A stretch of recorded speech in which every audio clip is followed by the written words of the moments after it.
Bonjour et bienvenue dans Une minute un livre. Je vous parle aujourd'hui de cet ouvrage, Les images terroristes, la puissance des écrans, la faiblesse de notre parole, de Jocelyn Lachance aux éditions RS 2017.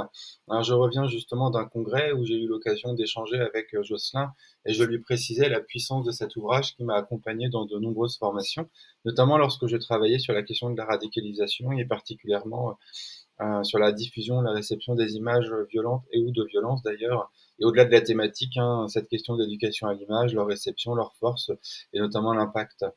Je précise, pour citer Farah de Khosrow-Khavar, par radicalisation, on désigne le processus par lequel un individu ou un groupe adopte une forme violente d'action directement liée à une idéologie extrémiste à contenu politique, social ou religieux, qui conteste l'ordre établi sur le plan politique, social ou culturel, avec trois éléments constitutifs, un processus évolutif, l'adhésion à une idéologie extrême et l'adoption de la violence.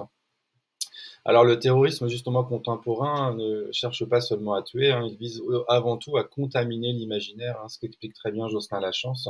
La violence physique devient le point de départ d'un impact essentiellement psychologique qui se mesure à la panique provoquée, à l'instabilité politique générée et à l'angoisse durable installée dans notre vie quotidienne. L'enjeu est de s'appeler moral, d'affaiblir les valeurs et les fondements sur lesquels une société repose finalement son mode de vie.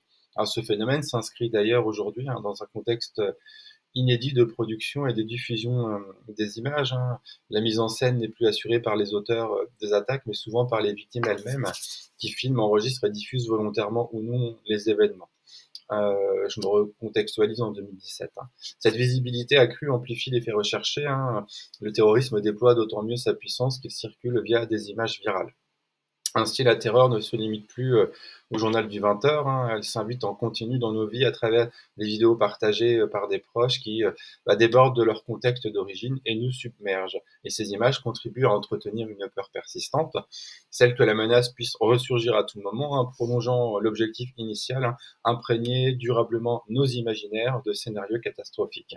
Alors, si on augmente un petit peu finalement cette vision, ce regard, on peut se demander, l'espace public n'était-il pas suffisamment hostile? L'imaginaire des femmes, des minorités n'était-il pas finalement largement saturé? Enfin, connaissiez-vous les 7 droits des lectrices d'images? Alors justement, Jocelyn Lachance vous propose une liste de 7 droits. Je vous les liste. 1. Le droit d'être éduqué à l'image. 2. Le droit de produire des images. 3. Le droit de connaître l'histoire des images, la petite et la grande. 4. Le droit d'interpréter les images. 5. Le droit de ne pas diffuser, on pourrait même rajouter et de rediffuser les images. 6. Le droit de regarder n'importe quoi selon son âge. Et 7. Le droit de ne pas regarder des images. Alors un document qui vous nous permet de faire bien évidemment les liens selon d'autres thématiques sur ces questions de radicalisation et de terrorisme aussi. Et en effet, dans les images terroristes, Jocelyn Lachance montre comment ce terrorisme, finalement aussi contemporain, s'appuie moins sur l'acte violent lui-même parfois que sur sa capacité finalement à contaminer notre imaginaire. C'est vraiment un point assez fort. Les images désormais filmées et diffusées par les victimes, du coup, amplifient l'impact psychologique et installent une peur durable finalement dans l'espace public, dans notre vie quotidienne, chez nous. Ce que dit très bien Jocelyn Lachance, la terreur s'invite chez vous.